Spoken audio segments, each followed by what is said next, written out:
Hello, I'm Erin Marcus, founder and CEO of Conquer Your Business, and I want to welcome you to Ready Yet?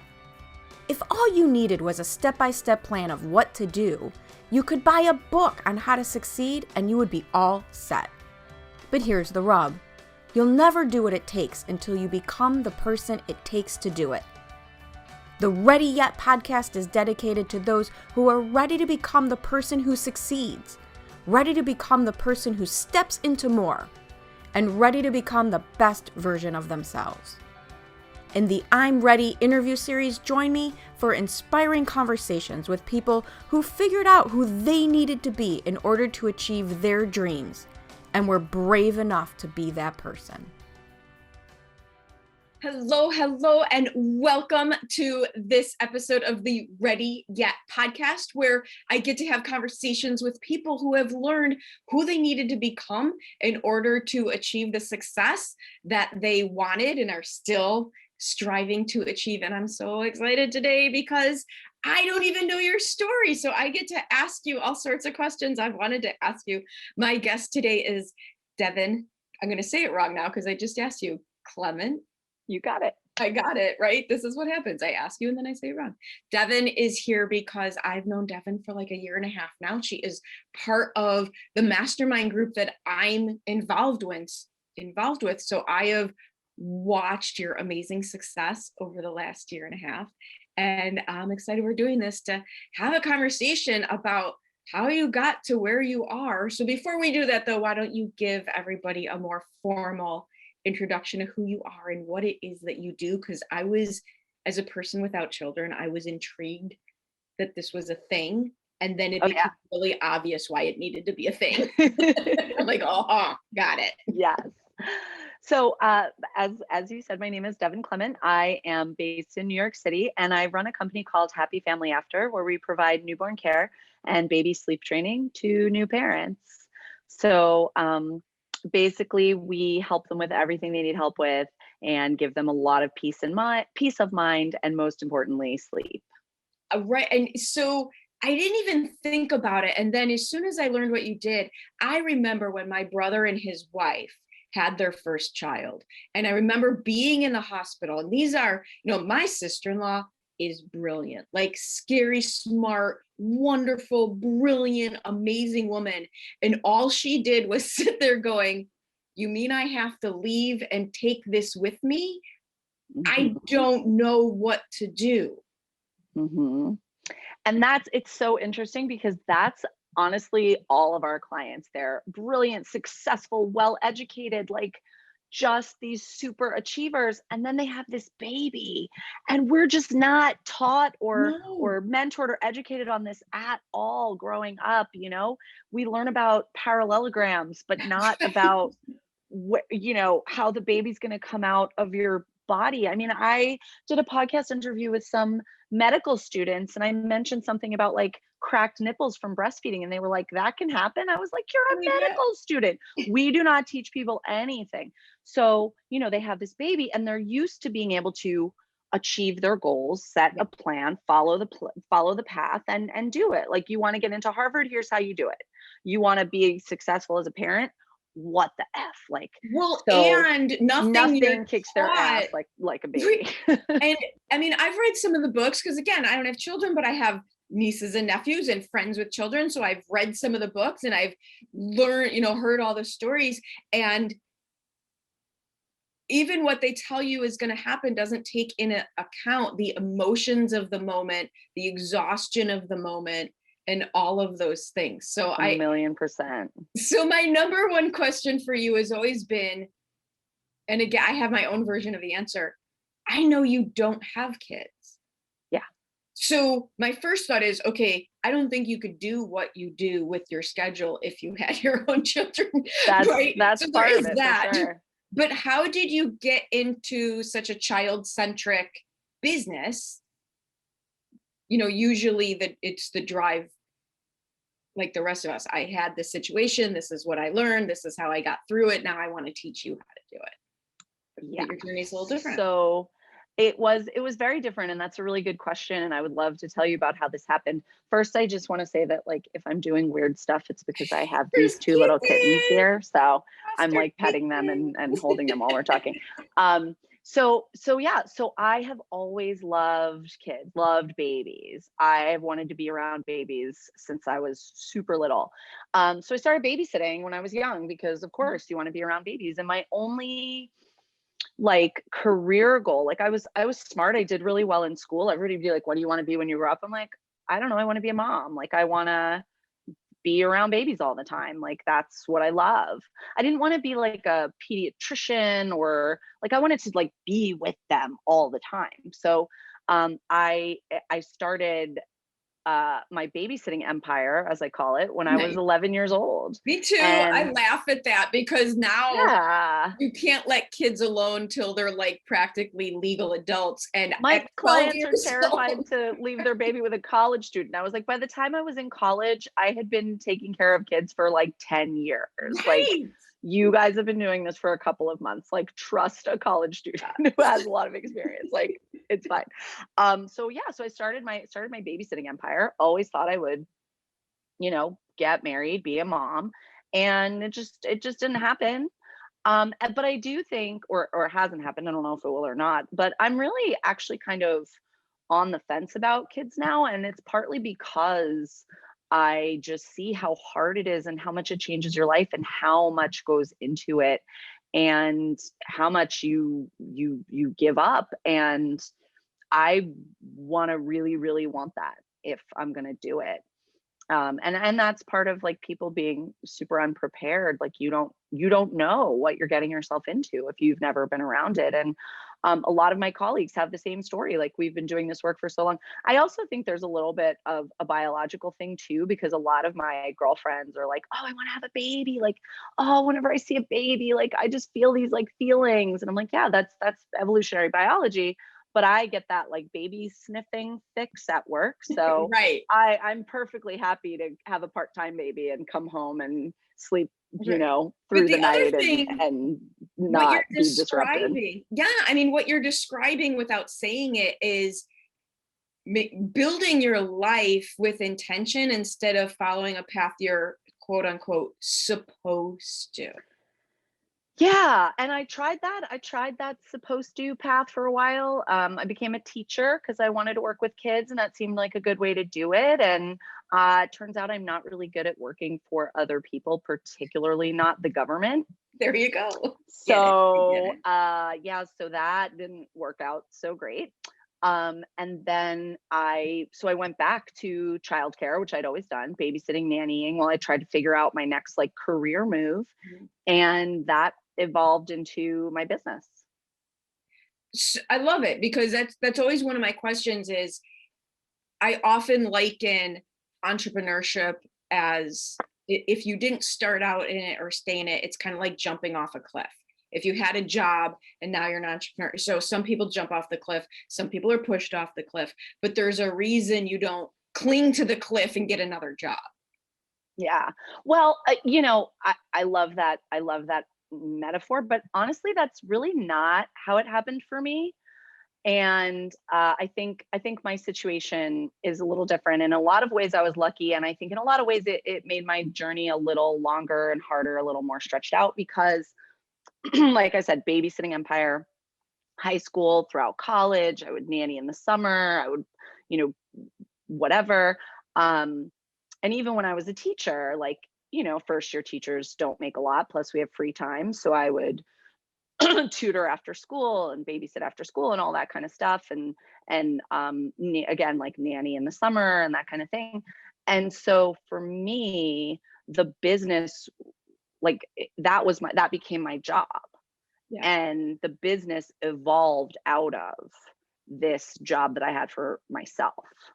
Mhm. So it's not like I said, I'm quitting this to do this business. It was like, I'm just going to evolve this into this, if that It makes sense. wasn't, yeah, it wasn't as abrupt. It wasn't as abrupt. Yeah. Yeah. And basically what happened was I was working by myself and I got real busy and popular doing newborn care, and I couldn't take on all the work that was coming my way. So I started working with a mentor who said, hire people, have them work for you. And I was like, no, that's terrifying. What do you mean? Like, I don't want to manage people. I was never a person, like, I didn't major in business. I didn't take marketing classes. Like, I never thought I wanted to run my own business. That just sounded awful. What I was afraid of was that I was going to spend the whole day, like, sitting in front of the computer, like, doing bookkeeping instead of doing what I really loved, which was working with the families. And I was scared to manage people, but with a lot of support from mentors and coaches, I got over that. And now it's great. And now it's like my favorite thing. I love my team. And that's one of the big things. It's one of the, I think there is a lot of people who can get their business running and they can get clients as a solopreneur, but that big switch, because it is a mindset switch. You have to start thinking that, wait a minute, I'm a business owner. I don't just work for myself. I'm actually a business owner. Yeah. So I know you had mentors, like, what were some of the bigger obstacles that I see that just stop people? And I have the opposite because I come out of business. So because of my role in my corporate life, I actually had that business owner mindset before I had a business because it was in my job. So what helped, like, what was the biggest obstacle to get from successful solopreneur, except now I've got some bandwidth problems, into I'm a business owner and other people rely on me for their income, which is a whole nother, I know nother's not actually a word, but a whole nother Is definitely a word. I say it all the time. It's a mood. It's gotta be. It's a mood. It's concept. It's a whole exactly. So, as you're saying that, I'm like, one biggest obstacle. There were like there's only 100 big obstacles. What do you want to? So, first of all, before I even got to the point where I was expanding to having a team and I was just a solopreneur, I had to do a ton of work on, knowing my value, charging my worth, raising prices, paying myself enough, having boundaries, not twisting myself into a pretzel for people who were just like going to be annoying and not appreciate what we were doing for them anyway. I did, like, right from the start, even when it was just me, have someone do like the bookkeeping, the billing, the finances, because that's not my wheelhouse. It's boring. I don't want to do it. It's not why you got into business. Not why, like, I never wanted that. So definitely that was something that I would say was not an obstacle. Right out of the gate, I was like, I need someone else to handle this because I won't. The clients, like, when I was trying to do it myself, they'd be like, you've been working with us for a month. Are we gonna like pay you at some point? I'm like, oh yeah, I guess, whatever. Anyway, so I would say that the biggest obstacle in scaling was getting out of the mindset that no one else could do what I could do. Absolutely. And when I first made the switch, I'm getting these referrals from clients that I'd worked with personally, and they're saying, oh, we want Devon. We hear you're so great, blah, blah, blah. And I was like, well, I'm not available, but how about this person? And they'd be like, well, they're not you. But once I started getting into the mindset of these other people are amazing. They're my team. They're great. They're better than me. Now, like, when a client asks to work with me, I'm like, honestly, you don't want to work with me. Like, you want to work with this person. Isn't that the key? I did that as well when I had my assistant in my last business, because we used to call her home base for all. I worked with seniors, so they have a lot of concerns, just like new, different types of concerns, but these are similar caregiving and And they would try to call me, and I'd give them, I go, believe me, you want her, you don't want me. Yeah. And I think there's a fear around, if I don't keep myself all pumped up, people won't think I'm great. Even though it's an illusion for so many of us with the imposter syndrome and all the things that go on, but you don't lose anything by promoting somebody else. Exactly. And then I guess another hurdle around that, had to do with charging enough so that I could pay them enough so that the business could actually make money, because that's really the whole point, right? Like, I love that I have these people that I pay very well to do a job, and they have flexibility and they love the work, and like that's great. But at the end of the day, if I'm not making any money and I'm just like working all day every day and also working with clients and like sweating and doing all that to pay myself, then what am I doing? So And you're right out of business, and then you can't help anybody. exactly. So I really wanted to make sure that the business could be sustainable if I wasn't the one doing the work. I hope you're enjoying this episode of the Ready Yet podcast. I know I really enjoy having conversations about who you need to be in order to reach new heights. As founder and CEO of Conquer Your Business, I work with my clients at the intersection where what they need to do to succeed meets who they need to be to do it. If you would like to have a conversation about your business, please reach out to me at erin@conqueryourbusiness.com. So what are you most proud of in all of it? What am I most proud of? Well, just you asking me that question makes me want to cry. So I may. That's okay. You won't be the first to cry on the podcast. It's okay. To quote Rachel from Friends, these are not tears of anger or of sadness, but just of me having this conversation with you. I think what I'm most proud of is that I created something that is exactly what I want. Yeah. And it's not anything that had a mold or a prescription or was like a path that I could follow. I created it for myself. And along those lines, my mother didn't get it for years. And now like she still doesn't get it, but she's like, you did it. So I have to tell you this because I don't know because also because of the animal thing we have in common. Yeah. Same thing. Mother didn't get it.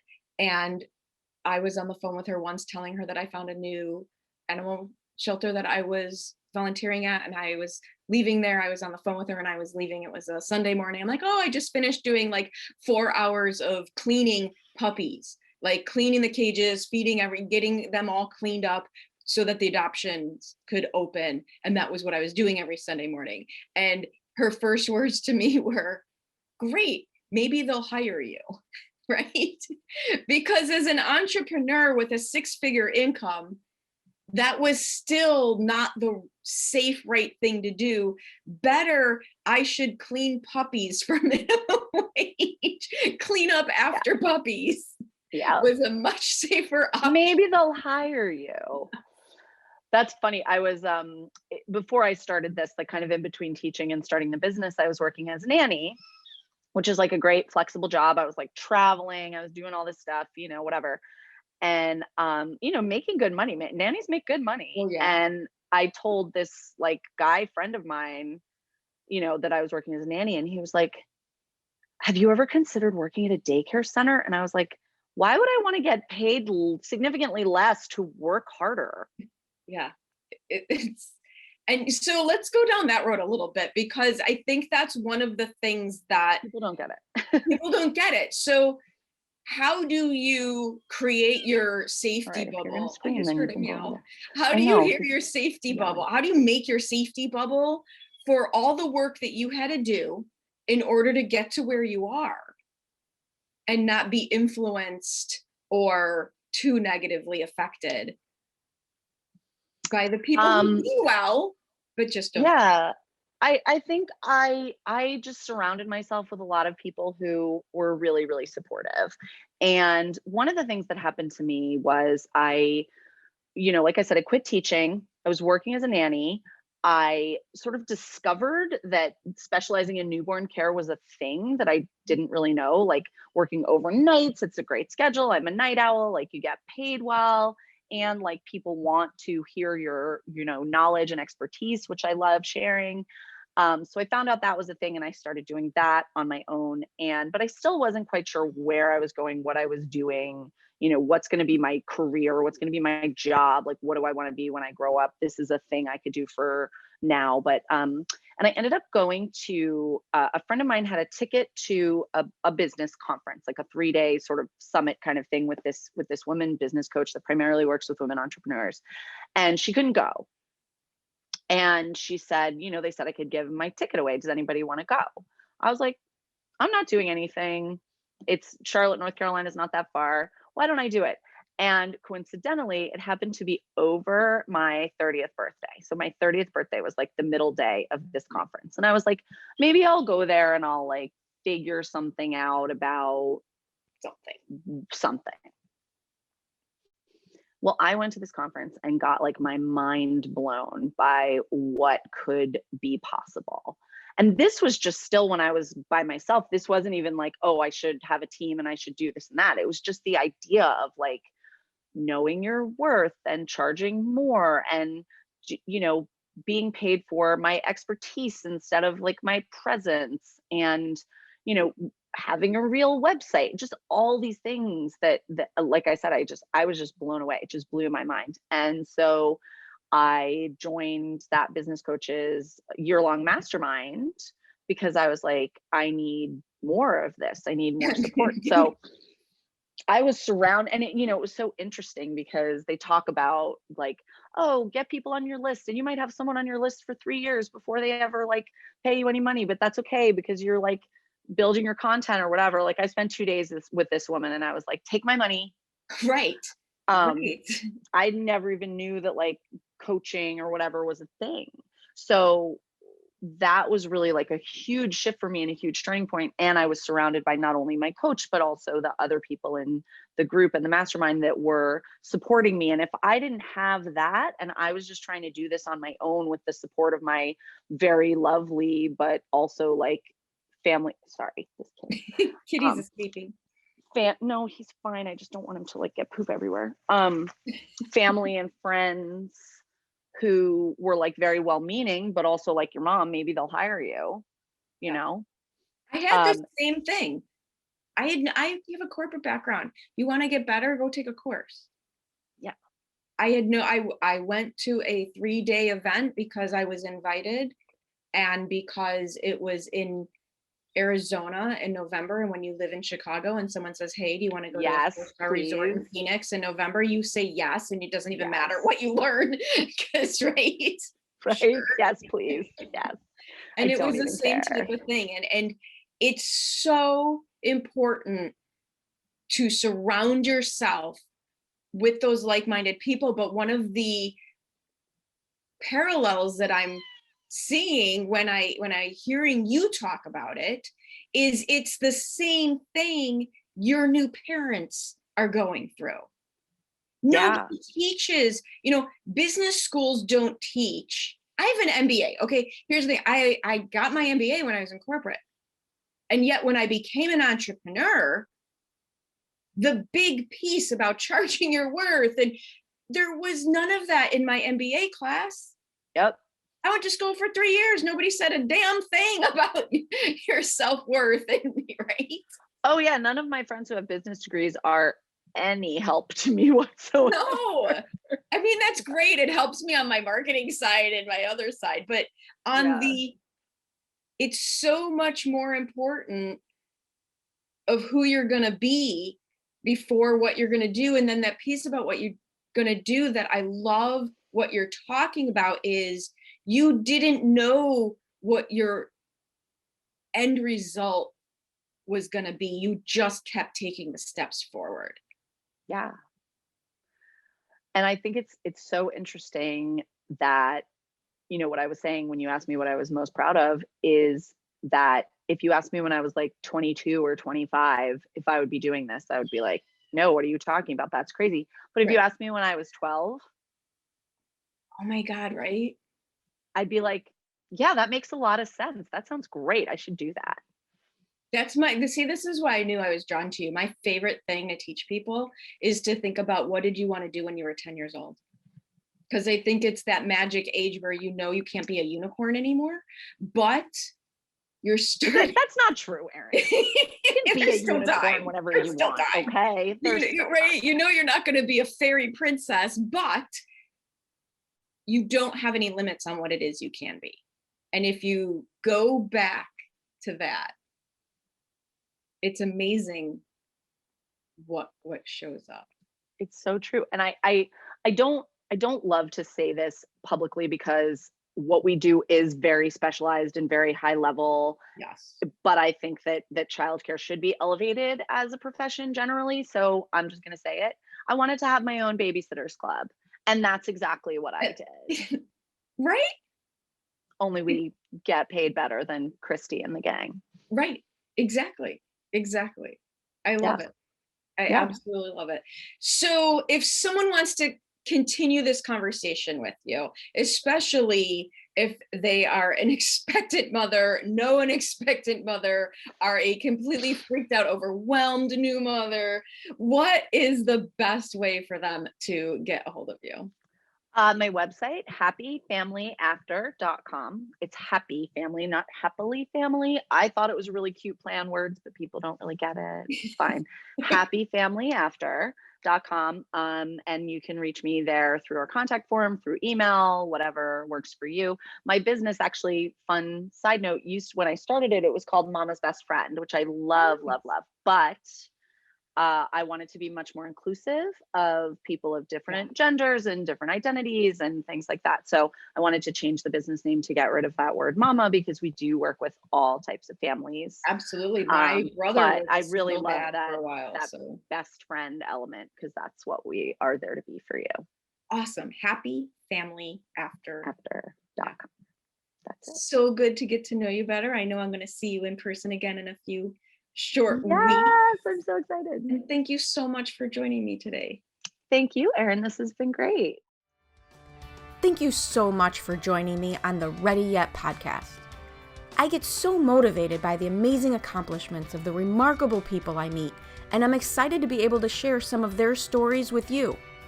You can find more episodes of Ready Yet at your favorite source for podcasts or at conqueryourbusiness.com.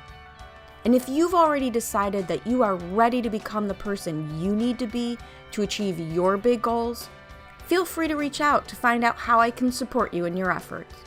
Or check out the Work with Erin page on the Conquer Your Business website. I also invite you to share this podcast with anyone you know who loves to learn and be inspired. And if you're so inclined, I'd be absolutely grateful for any reviews you'd like to share as well. Thanks again for joining me. This has been Erin Marcus, hopefully inspiring and helping you to go conquer your big dreams.